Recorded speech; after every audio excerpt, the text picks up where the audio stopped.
sorry I'm not able to be there in person tonight, as I was really looking forward to it. But with the spike in COVID cases in our local community and my compromised immune system, I dare not attend. Here is my story. When I was diagnosed with breast cancer while nursing 6-month-old Gabriel, I was consumed with dark thoughts. While seeking the Lord's light, I found it through my husband, family, and community near and far. Then a brightness that was almost blinding. A positive pregnancy test, soon to be fogged over by my team of doctors and a few closest to me. Tonight, I will share my story, a story about a miracle against odds, opinions, and professional medical advice. In the summer of 2016, my husband Jared and I seemed to be the ideal American family. I was a stay-at-home mom, busy taking care of my babes and working tirelessly to enrich their lives as much as possible. Jared supported us full-time, and after work, he helped coach the local football team. Go Broncos! Much of our days were spent chauffeuring kids to story time, swim lessons, and play dates. In our free time, we did a lot of traveling, often to my mom's lake home. Everything was perfect, and we made a lot of memories, big and small. One memory that we soon will not forget. While nursing my 5-month-old son, Gabriel, I felt a beat in my breast. Since I was nursing, I did all the things you're supposed to do for a clogged milk duct. After trying to massage it out and heat it away, the little burger was still there a month afterwards, and in fact, it increased a bit in size. After trying to massage it out and heat it away, the little bugger was still there after a month, and in fact, increased a bit in size. So, I dutifully made the obligatory appointment with my primary to get it checked out, who, upon hearing my family history, ultimately referred me to the breast health clinic at Essentia in Duluth. Even though my cousins and I were never able to meet our grandmother, Jeanette, due to losing her to breast cancer at a young age of 48, this was probably nothing. In fact, for this entire experience, we heard, "It's probably nothing," or "You're too young," or "It'll be just fine." In fact, we said it to ourselves the whole way to Duluth, because of course I am too young, and it really probably is nothing. The ultrasound was done, and the biopsy complete. Then we said it all the way home from Duluth. And the next 3 days seemed to stretch forever. It's probably nothing. I went to a book club party. I'm too young. Tried not to think about it. It's going to be fine. This was our first lesson. Anyone in my shoes knows best. Waiting sucks. The 3 days are up. They call. It's October 6, 2016. Pause. And what do I tell my family then? Were my first words to the nurse, who just read off a bunch of medical jargon I knew nothing about. Oncologist? I'm sorry, is that an eye doctor? No, I'm not joking. I actually asked that. It took just one look, stepping out of Gabriel's nursery after that call, and my family knew. Breaking the news to family and friends is commonly the hardest part of one's cancer journey. But what most did not realize, the hardest part was about to happen. When you're stuck in its darkness, it feels like cancer takes and takes and takes. And what better opportunity for the devil to tell this mom lies and take advantage of this dark time. The precious normalcy of young motherhood was taken from me. Independence, dignity, and strength were taken from me. I felt I was a failing mother. But I was born to be a mother. And let me ask you, what does a mom do best? What is something that the devil knows absolutely nothing about? Love. This was not something cancer or the devil could take away. Love conquers all. And boy, did we experience it in so many forms. My Auntie Patty often told me, many hands make for light work. Through these hands, we experience the love of our community in so many different ways. The hands of a wonderful couple who delivered our groceries, a librarian neighbor who handled book exchange, a church family who cleaned our house and did our laundry. Nothing could have prepared me for the reaction of our community right here in International Falls and beyond. I'll never forget an incredibly special moment when our football team honored me at their home game. Pink was everywhere. Wow, being able to rally with them was an honor, of course. But for them to be rallying for me in the middle of that huddle was enough to bring me to tears. I read their card every single night. I do not believe in luck. I am not lucky to have all of you help me, help us. I am blessed. God's handiwork stands before me, and in every kind gesture outside of these walls. It's now November of 2016, and my treatments were in full swing, and they were starting to take a toll on me. Some mommies went to work. Some mommies stayed home. This mommy went to the doctor and had to take a magic potion to make my sickies go away. It's purple and sparkly, by the way. It had lots of fun side effects. One side effect of this potion was losing my hair. Look, listen, I don't want to brag, but see these golden locks? I trusted very few people with my hair. 3 to be exact. And only one of those 3 I was not related to, and I needed her more than ever. One thing I promised myself, I would not look at myself in the mirror without hair. I applaud those who rock it bald. That's awesome. But that was not part of my journey. Towels were hung over the mirrors during showers, and certain wraps that I knew would stay on were for bedtime. Carly was the only one who saw me without hair. Another side effect that really sucked was I wasn't able to swim anymore. With my port, I was advised not to swim in the lake as the port could potentially get infected. Swimming has always been a passion in my life. The unseen side effect of treatments also took away my ability to taste. Hey, God made me tall and thin. He also gave me a revved up metabolism. Between not being able to taste food and the nausea I could not eat, I lost a significant amount of body weight, far more than I could afford. I noticed I couldn't walk Koivu, our Great Dane, and I couldn't open heavy doors. Another thing that chemo took away from me was my menstrual cycle. Most women would be ecstatic about this. However, that meant hot flashes, mood swings, and night sweats. I felt as if cancer had torn away my mom life and threw me into the medical world. I had a medical team that rivaled Jared's football team in numbers. Cardiologist, nurse navigator, oncologist, infusion RN, dietitian, surgeon, plastic surgeon, and a genetic counselor. I had never even heard of having a genetic counselor until I was sitting right in front of one.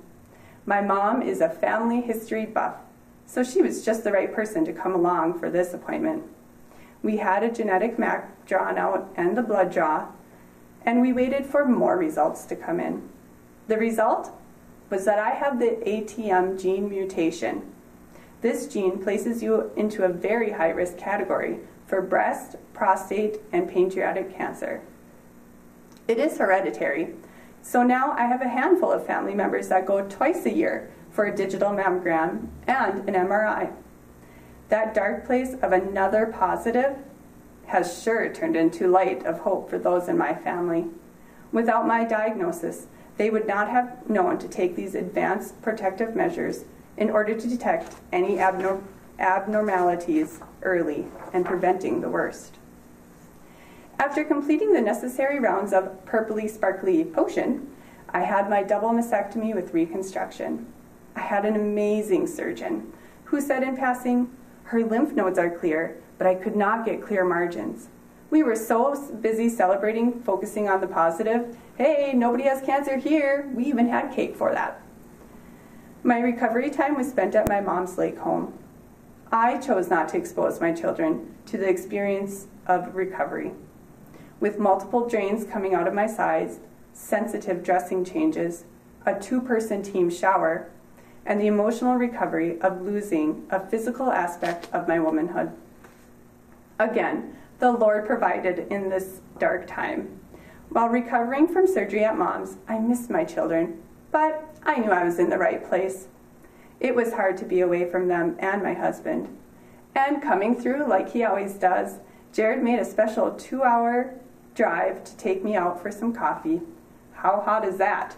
Drains on a coffee date? A friend sent me flowers and chocolate and stuffies. Another friend sent me my favorite food from Grand Forks, North Dakota, delivered overnight. But that one surprise that rejuvenated my soul, a special little friend came for a day visit. Whew, what a battle. We did it! My team of doctors wanted me to heal from both chemotherapy and surgery for the rest of winter. So we took their advice and did just that in the spring of 2017. With my treatments and surgery behind me, I was feeling normal and even attended a wedding reception, even though I knew radiation was on the horizon and those margins were not 100% clear. Towards the end of shopping around for a radiation oncologist in June of 2017, I noticed a few symptoms starting. I ate a lot of bacon. I was chewing extra spearmint gum, a lot. I called my best friend and I said, "There is no way I could be pregnant. I don't even have a menstrual cycle." With the extra package of pregnancy tests that we had forgotten about hidden in the back of my swimsuit drawer, I went into our tiny bathroom after Jared left for work. My heart was pounding and I folded my hands in prayer. Then I see that second pink line. Oh yes, it was faint, but it was there. I had a moment of complete bliss. Finally, something good, something really good. I felt like the sunshine was shining brighter than I'd seen it all year. Blinded with bliss, I call my team of doctors. If there was one person to call about this, it was my OBGYN in Duluth. She was there for both Greta and Gabriel's pregnancies and birth. She was not only an amazing doctor, but an amazing person whom I really connected with. I look up to this person even to this day. I'm standing in my dining room. Again, Jared is not home when my OBGYN returns my call. I'm smiling ear to ear. "Hello?" "Hi, honey. Got your message. Why doesn't she sound as happy as I feel?" "Can you believe it?" I say. "Ashley, sweetie, this isn't a good thing." She informed me that this pregnancy will increase my hormones and likely cause a relapse of cancer. My heart immediately sinks, and my head starts swimming. All of a sudden, my giant football team of doctors are calling each other while I'm keeping this huge secret to myself. Meanwhile, Jared and I are preparing to leave for a trip to Chicago to see his favorite band. This would be a trip that doesn't include appointments or the kids, a refresher in our marriage, a gift of normalcy. I could not ruin his trip. I decided not to tell Jared about the pregnancy. Our time in Chicago was sunny, hot, and bright. Am I proud of keeping this secret from my husband? No. Did he deserve this trip? Yes. But when we got home, the brightness of Chicago was about to go dark. This was and will always be the most difficult conversation in our marriage. His first question, "And what did the doctors say?" They told me to terminate the pregnancy. After providing Jared with all the information, he was understandably beside himself. We even consulted with a close friend who is also a nurse practitioner to seek additional opinions, and it wasn't what we wanted to hear. This joyous pregnancy test was all of a sudden a cloud of doom. I was feeling defeated. Next, I had to tell my other half, aka my BFF. And I had to tell her the repercussions that came along with it. We met up for our routine evening walk. the whole time my heart is pounding with the news. And she kept asking, "Are you okay?" Finally, I just blurted it out. She stopped in her tracks, as if she got punched in the stomach. We sat down on the curb of the road and cried together. And then we got up and kept going. That is what she always did and still does. She has always kept me going. This time in our lives was another dark moment for the devil to take advantage of. But now more than ever, armed with love, I was Mama Bear and made those phone calls to my team, letting them know I'm keeping this baby. They had been saying this baby was a 1 in 3.6 million odds of happening. But there are no odds when it comes to God and His givings. There was never a choice in me keeping this baby. What does this mean for treatment for baby? If you thought having cancer was a whirlwind, having cancer while pregnant is literally a Category 6 hurricane. Our life was a blur. A very dear friend came up to help with the kids. She could be compared to Mary Poppins. We spent some time at the lake home with my mom, while Jared stayed home to work and take some well-deserved time for himself. One night, I could actually see something protruding from my breast implant expander. It was not the wrinkles or stitching that I checked obsessively, and it also felt unmistakably familiar. That night I prayed so hard. Another lesson I learned in my journey is gut equals God. I knew what my gut was telling me. I knew it was a relapse of cancer. Standing on the deck overlooking the lake, I made the dreaded phone calls. Jared was still at home, and I reassured him that my mom and my friend were taking good care of us. See, at this point, Jared was burning through time off and family medical leave, and even his donated time off. I kissed and hugged my kiddos before heading down to Duluth for a number of appointments, and later that same day, a biopsy. The wait was not long this time, and it was confirmed this new lump was cancer. Again, while pregnant, and a mom of 2. It's okay. We've got this. It's going to be okay. Exodus 16:16 says, "The Lord will fight for you. You need only be still." My oncologist and surgeon said, "At this point, it is out of our hands. We do not have enough in our toolbox here to help you. We are referring you to the Mayo Clinic in Rochester, Minnesota. However, we are still here for you and will be throughout. I like to think of my Duluth medical team as my nightlight, always there when I need it." I was driving us back to the lake when I got the phone call from Rochester confirming a huge list of appointments.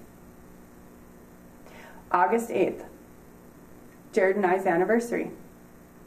Not just that, it was also the day of football pictures. Excuse my French, but I lost my shit. I broke, and I was not okay.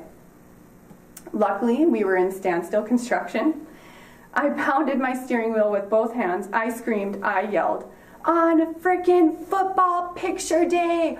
Why of all days? Like, why?" Tears were streaming, and I knew it wasn't just my tears. Nicole was crying as well. I was more upset about football pictures than our own anniversary. I was crying for my husband. I wanted to lift this burden.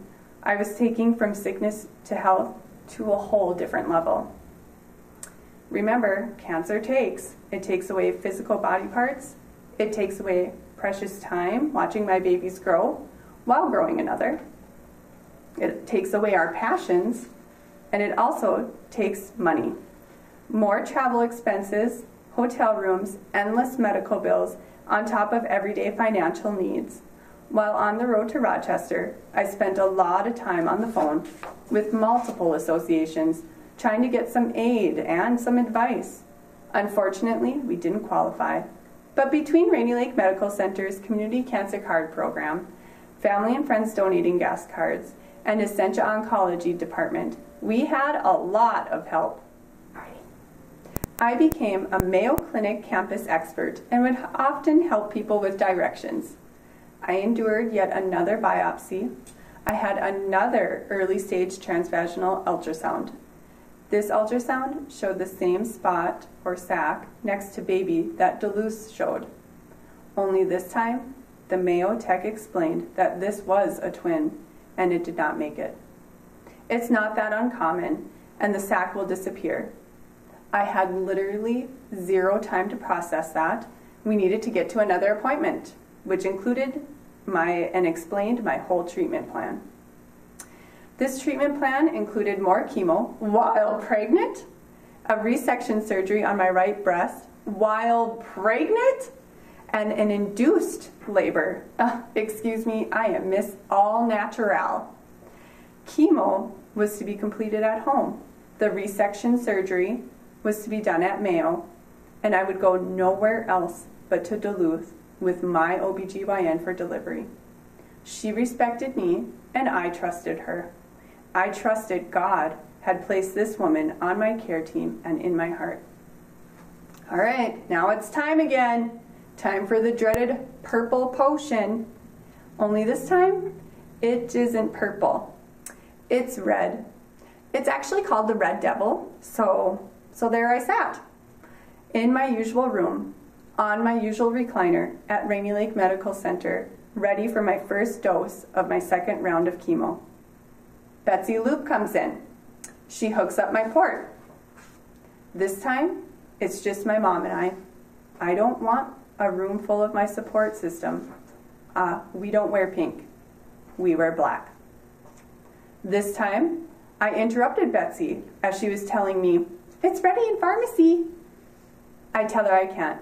"Betsy, I can't. There are two of us here." I start yelling at her. "There is a baby here in this chair with me." She gently touches me and says, "Ashley, it's already here. We need to do this. You need to do this." And so I did. I sat there with chemotherapy being pumped into my system. There was not enough information and research to know if it can get through the womb and to baby.